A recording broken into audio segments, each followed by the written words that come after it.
캐나다 알버타의 한 고요한 마을에 충격적인 일이 일어났습니다. 사람을 노리는 맹수가 주택가 한복판에 나타난 건데요. 쿠거라고 불리는 이 맹수는 주택가에서 7살 아이를 공격했다고 합니다. 아무도 예상하지 못한 그 순간 진돗개 한 마리가 몸을 던졌고 한인 교포들이 진돗개의 뒤를 따랐다고 하는데요. 과연 진돗개는 맹수를 물리치고 아이를 구할 수 있을까요? 지금부터 믿기 힘든 이 이야기의 전말을 들려드리겠습니다. 잠깐 1초 만에 누를 수 있는 좋아요 버튼 한번 눌러주시면 이런 감동 실화를 더 많이 전할 수 있습니다. 그럼 시작합니다. 저는 엘리자 워너입니다. 43세 나이에 캐나다 캘거리 대학교에서 동물행동학 교수로 일하고 있어요. 7살 아들 리암과 함께 쿠거리지라는 작은 마을에 정착한 지 이제 막 한 달이 되었습니다. 한국 유학 시절 데려온 진돗개 다운이는 우리 가족의 일원이 된 지 벌써 5년이 넘었죠. 다운이는 한국에서 버려진 강아지였어요. 서울 한강변에서 상자에 담겨 버려진 강아지를 우연히 발견했습니다. 그때 박사과정 마지막 학기였죠. 귀국을 앞두고 있었지만 그 눈빛을 외면할 수 없었어요. 쿠거리지에 처음 이사 왔을 때 동네 주민들과 인사를 나누는 자리가 있었습니다. 그때 한 이웃이 물었어요. 여기 이름이 왜 쿠거리지인지 아세요? 궁금해하는 제게 그들은 이 지역에 예전부터 산사자 즉 쿠거가 종종 나타났고 지금도 가끔 출몰한다고 했어요. 한 주민은 심각한 표정으로 덧붙였습니다. 쿠거는 특히 아이들을 노려요. 작고 방어가 약하니까요. 그 말을 들었을 때 속으로 웃고 말았어요. 이제 21세기를 살고 있는데 야생 맹수가 주택가에 내려온다니. 과장된 이야기라고 생각했죠. 그런데 다운이의 행동이 이상했어요. 쿠거리지로 이사온 첫날부터 리암의 곁을 떠나지 않았습니다. 산책을 할 때도 늘 리암의 앞뒤를 살피며 경계하는 모습이었죠. 다운이는 원래 조용하고 차분한 아이였는데 밤에는 자꾸 창밖을 바라보며 낮은 소리로 으르렁거렸어요. 저는 그저 새로운 환경에 적응하는 과정이라고만 생각했습니다. 진돗개가 경계심이 강하다는 것은 알고 있었지만 이렇게까지 예민하게 굴 이유는 없다고 생각했어요. 매일 아침 리암을 유치원 스쿨버스에 태워 보낼 때마다 다운이는 창가에 앉아 버스가 보이지 않을 때까지 지켜봤어요. 그리고 리암이 돌아올 때까지 현관문 앞에서 꼼짝하지 않고 기다렸죠. 우리 집 앞마당에는 높은 울타리가 있었습니다. 다운이는 종종 그 울타리 위에 올라가 먼 산을 바라보곤 했어요. 마치 무언가를 기다리는 듯한 그 모습이 어딘가 불안하게 느껴졌죠. 하지만 다운이의 그 행동이 단순한 경계가 아니라 본능적인 위험 감지였다는 사실을 그때는 몰랐습니다. 진돗개의 날카로운 감각과 위기 예감 능력을 과소평가했던 거예요. 리암은 다운이를 자신의 친구이자 수호자로 여겼어요. 잠을 잘 때도 항상 다운이가 침대 옆에 있어야 했죠. 그리고 다운이는 그 자리를 절대 떠나지 않았습니다. 지금 생각하면 다운이는 처음부터 알고 있었던 것 같아요. 이 쿠거리지라는 이름이 단순한 이름이 아니라는 것을요. 겨울이 깊어지며 쿠거리지에는 매서운 한파가 찾아왔습니다. 아침마다 창문에 두꺼운 서리가 끼었고 마당의 눈은 허벅지까지 쌓였어요. 그때부터 마을 주민들 사이에 이상한 소문이 돌기 시작했습니다. 지역 소셜미디어와 마을 단체 채팅방에는 매일같이 올라오는 글들이 있었어요. 쿠거가 눈길에 나타났다. 쓰레기통이 뒤집혔다. 누군가의 달장이 습격당했다는 내용이었죠. 처음에는 대수롭지 않게 여겼습니다. 그러던 어느 날 주민 채팅방에 쿠거의 발자국으로 추정되는 사진이 공유되었어요. 눈 위에 선명하게 찍힌 커다란 고양이와 동물의 발자국이었습니다. 그때부터 마을 전체에 불안감이 퍼지기 시작했어요. 한 이웃은 메시지를 남겼습니다. 이번 겨울 쿠거가 평소보다 훨씬 자주 내려온다고요. 먹이가 부족해서 주거지까지 내려오니 조심하라는 경고였습니다. 다운이의 행동도 더욱 이상해졌어요. 밤마다 창가에서 울기 시작했고 낮에는 리암의 그림자처럼 따라다녔습니다. 특히 리암이 밖에 나갈 때면 항상 앞장서서 주변을 살피는 모습이었어요. 저는 그저 다운이가 예민한 거라고 생각했습니다. 강아지가 뭘 안다고 이러나 싶었죠. 하지만 지금 돌이켜보면 다운이는 진돗개 특유의 날카로운 감각으로 위험을 감지하고 있었던 겁니다. 한파가 계속되면서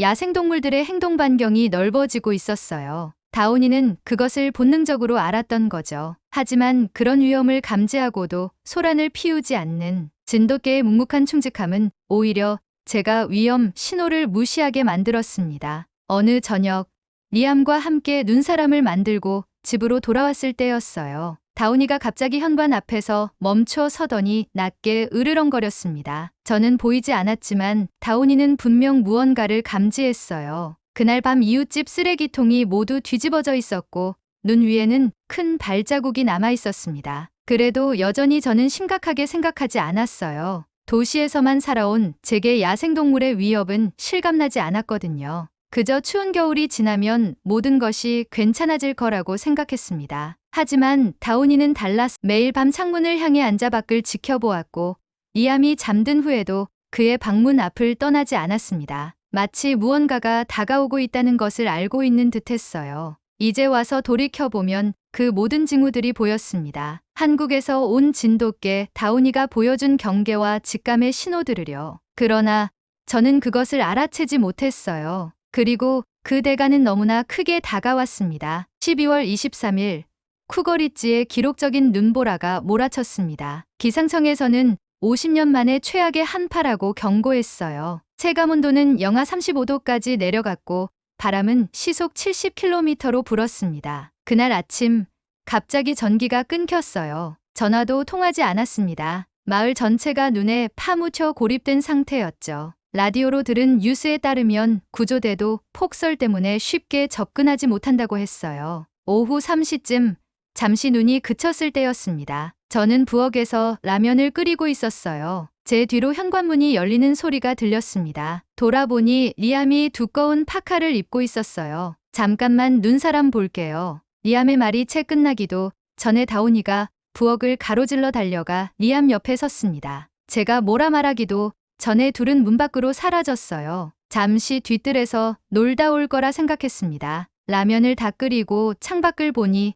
또다시 눈보라가 시작되고 있었어요. 마당으로 나가 리암을 불렀지만 대답이 없었습니다. 불안한 마음에 눈속을 헤치며 주변을 뒤졌어요. 그러나 리암도 다운이도 보이지 않았습니다. 패닉 상태가 되었어요. 핸드폰은 터지지 않았고 유선 전화도 끊겨 있었습니다. 눈을 뚫고 가까운 이웃집으로 달려갔어요. 다행히 그들은 무전기를 가지고 있었고 마을 비상연락망을 통해 수색 요청을 할 수 있었습니다. 하지만 눈보라가 다시 심해져 헬리콥터 수색은 불가능했어요. 경찰은 날이 밝아야 수색을 시작할 수 있다고 했습니다. 그 말은 리암이 영하 35도의 눈 속에서 밤을 보내야 한다는 뜻이었어요. 시간이 흐를수록 마을 일부 주민들 사이에서 이상한 소문이 돌기 시작했습니다. 걔가 아이를 데리고 나간 거 아니냐. 누군가 그런 말을 했어요. 다운이가 리암을 해쳤을지도 모른다는 뜻이었죠. 그 말을 듣는 순간 분노가 치밀었습니다. 다운이가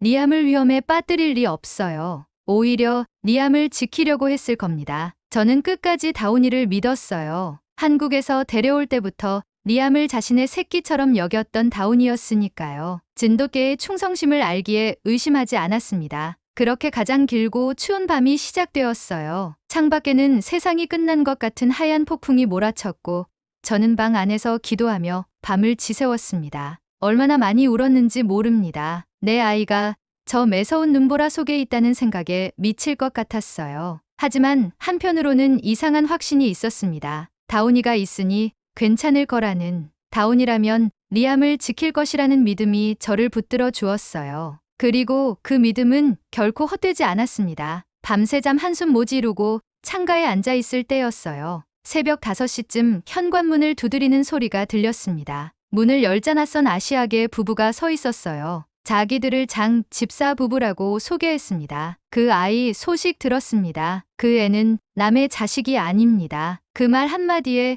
눈물이 왈칵 쏟아졌어요. 전혀 모르는 사이였지만 그들의 따뜻한 말 한마디가 저를 무너뜨렸습니다. 장 집사 부부는 쿠거리지에서 50km 떨어진 마을에서 마트를 운영한다고 했어요. 소식을 듣고 새벽같이 달려왔다고 했습니다. 얼마 지나지 않아 더 많은 한인들이 모이기 시작했어요. 한국 교회 교인들, 식당 운영하는 분들, 인근 대학에 다니는 유학생들까지 모두 눈보라를 뚫고 왔습니다. 누군가는 따뜻한 음식을 가져왔고 누군가는 방한복과 담요를 챙겨왔어요. 그들은 저에게 물었습니다. 리암이 어디로 나갔을지, 어디를 좋아했는지. 저는 리암이 뒷산 쪽 눈썰 매장을 좋아했다고 말했어요. 눈 속에서 키보다 높게 쌓인 눈을 헤치며 그들은 수색팀을 조직했습니다. 몇몇은 사륜구동 차량에 쟁기를 달아 눈길을 뚫었고 어떤 이들은 손전등과 무전기를 나눠 들었어요. 그들의 행동은 신속하고 조직적이었습니다.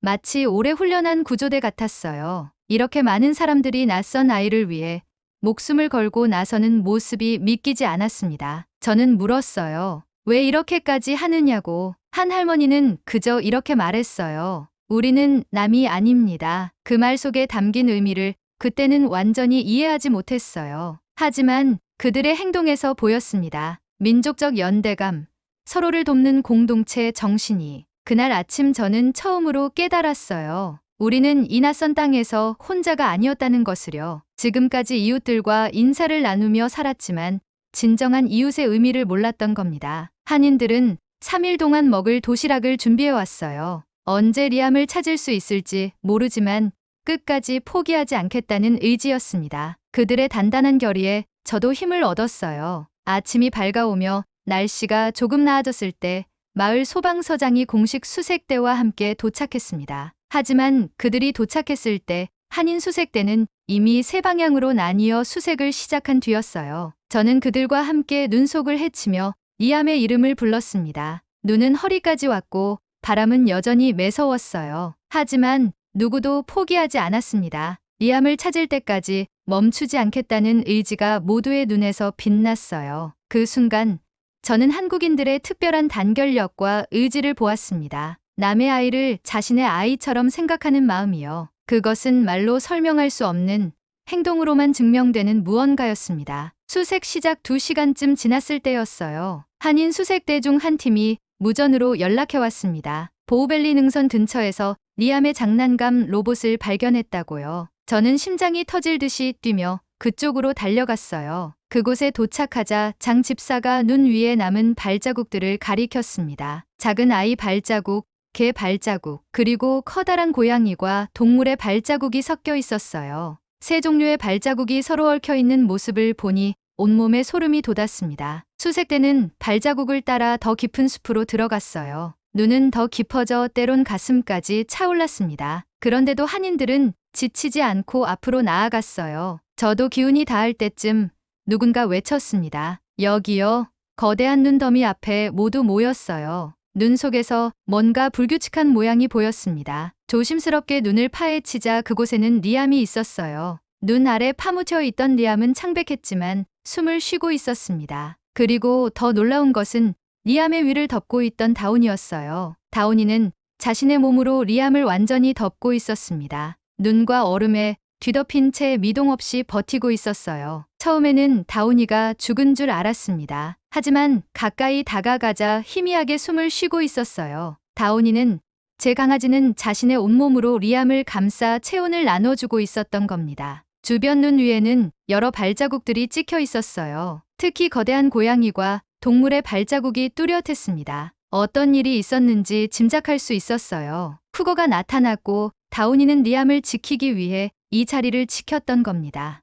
놀라운 것은 다운이와 리암이 눈 속에 파묻혀 있었다는 거예요. 마치 누군가 일부러 눈을 덮은 것처럼 보였습니다. 나중에 알게 된 사실이지만 이것은 진돗개의 본능적인 위장술이었어요. 다운이는 리암을 쿠거로부터 숨기기 위해 눈 속에 파고들어 둘을 감춘 것이었습니다. 리암을 안아들자 그의 작은 몸은 차갑게 식어 있었지만 다운이의 체온 덕분에 그는 살아있었어요. 의식은 없었지만 맥박은 뛰고 있었습니다. 즉시 응급처치를 시작했어요. 한 한인 여성이 간호사였는데 신속하게 리암의 체온을 확인하고 담요로 감싸주었습니다. 다운이는 힘겹게 눈을 떴어요. 그 눈빛은 여전히 리암을 찾고 있었습니다. 제가 리암을 안고 있는 것을 확인하자 그제야 안심한 듯 다시 눈을 감았어요. 다운이의 다리와 등에는 상처가 여럿 있었습니다. 쿠거와 싸운 흔적이었어요. 그 순간 저는 울음을 참을 수 없었습니다. 진돗개가 보여준 충성심과 용기 앞에서, 그리고 낯선 이웃들이 보여준 인간의 앞에서 무릎을 꿇고 울었어요. 그들은 저의 아이를 찾기 위해 자신들의 목숨을 걸었습니다. 마침내 리암을 구조했지만 우리의 시련은 아직 끝나지 않았습니다. 더 큰 위험이 우리를 기다리고 있었으니까요. 리암을 눈 속에서 꺼내 담요로 감싸는 순간이었어요. 갑자기 다운이가 몸을 일으켰습니다. 너무 지쳐 보였는데도 본능적으로 무언가를 감지한 듯 했어요. 저는 그때 다운이의 시선을 따라 고개를 돌렸습니다. 근처 수풀 사이로 두 개의 노란 눈이 우리를 지켜보고 있었어요. 크고 강인한 몸체를 가진 쿠거였습니다. 대낮인데도 두려움 없이 우리를 바라보는 그 맹수의 시선에 모두 얼어붙었어요. 쿠거는 천천히 수풀 밖으로 나왔습니다. 그 크기는 상상했던 것보다 훨씬 컸어요. 한 남성이 소리쳤습니다. 움직이지 마세요. 하지만 쿠거는 이미 리암을 향해 다가오고 있었어요. 아마도 어젯밤부터 노리던 먹이가 빼앗기는 것을 원치 않았던 것 같았습니다. 누구도 움직일 수 없었어요. 권총을 든 경찰도 쿠거와 우리 사이의 거리가 너무 가까워 쏘지 못했습니다. 그 순간 다운이가 마지막 힘을 짜내 일어났어요. 다리는 떨리고 상처로 가득했지만 그 눈빛만은 강인했습니다. 다운이는 절뚝거리며 리암 앞에 자신을 세웠어요. 쿠거와 마주선 그 모습은 마치 오래된 영웅 서사를 보는 것 같았습니다. 쿠거가 낮게 으르렁거리며 준비 자세를 취했어요. 다운이도 마찬가지였습니다. 둘 사이의 긴장감이 공기를 가르는 듯했어요. 그리고 쿠거가 뛰어올랐습니다. 다운이와 쿠거의 혈투가 시작되었어요. 눈 위에서 두 동물은 서로를 물고 찢으며 싸웠습니다. 쿠거는 다운이보다 2배는 더 크고 강했지만 다운이는 굴복하지 않았어요. 리암을 지키겠다는 의지로 맞서 싸웠습니다. 다운이는 어젯밤부터 쿠거와 싸워왔던 거예요. 리암을 지키기 위해 밤새 맞서 싸우다 지쳐서 눈 속에 둘을 숨겼던 거죠. 그리고 지금 마지막 힘을 다해 다시 맞서고 있었습니다. 목숨을 건 싸움이 계속될 때 갑자기 큰 소리와 함께 공포탄이 발사되었어요. 소방서장이 가지고 있던 공포탄이었습니다. 놀란 쿠거는 잠시 주춤했고 다시 한번 공포탄이 발사되자 숲으로 달아났어요. 쿠거가 사라지자 다운이는 리암 곁에 그대로 쓰러졌습니다. 온몸에 상처를 입고 숨을 헐떡이는 다운이를 보며 저는 울음을 터뜨렸어요. 이 모든 상황을 온몸으로 막아낸 진돗개의 용기 앞에서 가슴이 무너졌습니다. 우리는 급히 리암과 다운이를 구조 헬리콥터로 옮겼어요. 헬기가 떠오르며 창문 너머로 쿠거리지의 설원을 내려다보았습니다. 그곳에서 일어난 일은 마치 꿈 같았어요. 한국에서 온 진돗개가 캐나다 쿠거리지의 상징인 산사자를 막아낸 것이었으니까요. 다운이는 쿠거와의 싸움에서 크게 다쳤지만 리암을 지켜냈습니다. 아이 하나를 위해 모든 본능을 불살랐던 그 용기가 지금도 눈앞에 선명합니다. 진돗개의 그 충성심과 용맹함은 제가 이제껏 본 어떤 동물에게서도 찾아볼 수 없었던 것이었어요. 헬기 안에서 다운이의 상처를 살피며 한 한인 할머니가 말했습니다. 이게 진돗개입니다. 우리 조상들이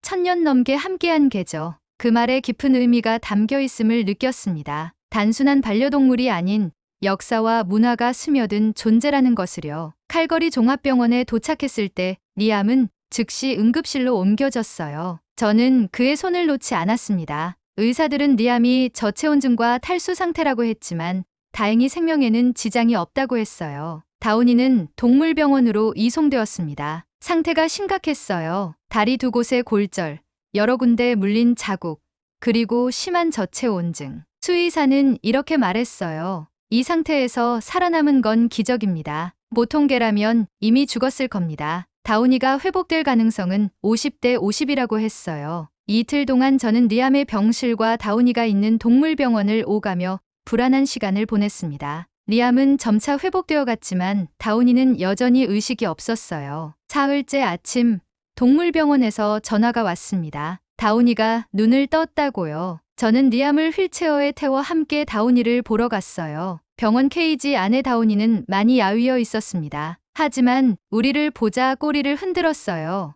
리암이 케이지 앞에 다가가자 다운이의 눈에서 눈물이 흘렀습니다. 저도 병원 직원들도 모두 울었어요. 그것은 단순한 기적이 아니었습니다. 설명할 수 없는 강인한 생존 의지였어요. 그리고 과학으로는 설명할 수 없는 충성과 사랑이었습니다. 수의사는 다운이가 쿠거와 싸운 상처들을 보여주며 말했어요. 여기 상처들을 보세요. 이 개는 목숨을 걸고 싸웠습니다. 이런 상처를 입고도 몸으로 아이를 덮어 체온을 나눠준 거예요. 과학적으로는 설명이 안 됩니다. 다운이가 회복되는 데는 한 달이 걸렸습니다. 그동안 놀라운 일들이 있었어요. 지역 뉴스에 우리 이야기가 보도되었고 많은 사람들이 다운이의 치료비를 돕겠다고 나섰습니다. 특히 한인 커뮤니티의 지원이 컸어요. 병원 직원들은 다운이를 특별 대우했습니다. 그들에게도 다운이는 평범한 개가 아닌 영웅이었으니까요. 한 간호사는 저에게 물었어요. 한국 개들이 다 이렇게 충성스러운가요? 저는 대답할 수 없었습니다. 한국에 대해 잘 몰랐으니까요. 하지만 다운이를 통해 느껴지는 것들이 있었어요. 천년의 역사를 이어온 유대감,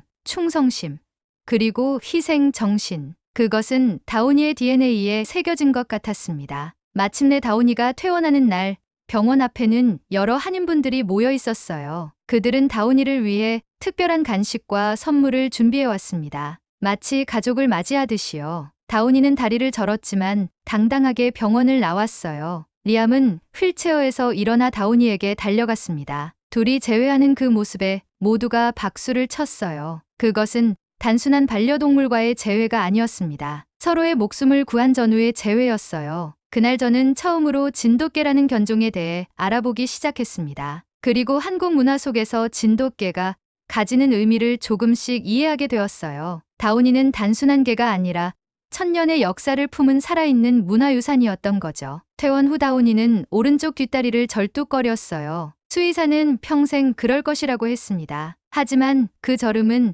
다운이에게 부끄러움이 아닌 자랑스러운 훈장 같았어요. 리암은 매일 다운이와 함께 짧은 산책을 하며 둘 다 천천히 회복해갔습니다. 놀라운 일은 그 후에 일어났어요. 쿠거리지 한인회에서 우리 집 앞에 감사 현수막을 걸었습니다. 다운이의 이야기가 널리 알려지면서 한인 커뮤니티뿐만 아니라 캐나다 전역에서 관심을 보였어요. 어떤 이들은 다운이를 보기 위해 먼 곳에서 찾아오기도 했습니다. 지역 방송국에서 인터뷰 요청이 왔어요. 기자는 눈보라 속에서 일어난 구조 과정과 다운이의 영웅적인 행동에 관심이 많았습니다. 방송에서는 한국 개와 한국인 공동체가 지킨 생명이라는 제목으로 우리 이야기를 보도했어요. 인터뷰 중에 기자가 물었습니다. 이번 일을 통해 가장 크게 느낀 점이 무엇이냐고요. 저는 망설임 없이 대답했습니다. 그날 진짜 가족은 한국에서 왔습니다. 그 대답은 제 마음 깊은 곳에서 우러나온 것이었어요. 낯선 땅에서 절망적인 상황에 처했을 때 손을 내밀어준 사람들, 그리고 목숨을 걸고 우리 아이를 지켜준 다운이. 그들은 혈연보다 더 강한 유대감을 보여주었습니다. 리암은 다운이를 영웅이라고 불렀어요. 학교에 돌아간 후 발표 시간에 진돗개에 대해 이야기했는데 모든 친구들이 다운이를 만나고 싶어 했다고 합니다. 리암에게 다운이는 단순한 반려견이 아닌 삶의 은인이 되었어요. 어느 날 장 집사 부부가 우리를 저녁 식사에 초대했습니다. 그곳에서 많은 한인분들을 만났어요. 그들은 저에게 한국 문화와 역사에 대해 이야기해 주었습니다. 특히 진돗개가 한국 역사 속에서 어떤 존재였는지에 대해서요. 1000년 넘게 한국인과 함께 해온 진돗개는 단순한 동물이 아니라 민족의 정신을 상징한다고 했어요. 충성심, 용맹함, 그리고 가족을 향한 무조건적인 사랑. 그것은 다운이가 보여준 모든 것이었습니다. 봄이 되자 다운이는 거의 회복되었어요. 여전히 다리는 절었지만 리암과 함께 뛰어놀 수 있을 정도로 건강해졌습니다. 저는 동물행동학 수업에 다운이 이야기를 포함시켰어요. 학생들은 진돗개의 본능적 행동과 충성심에 깊은 감명을 받았습니다. 쿠거리지에서의 그 겨울은 저에게 많은 것을 가르쳐 주었어요. 낯선 이방인이었던 제게 진정한 이웃의 의미를 알려준 한인 커뮤니티, 그리고 인간보다 더 인간적인 사랑을 보여준 다운이. 그들을 통해 저는 가족의 의미를 새롭게 배웠습니다.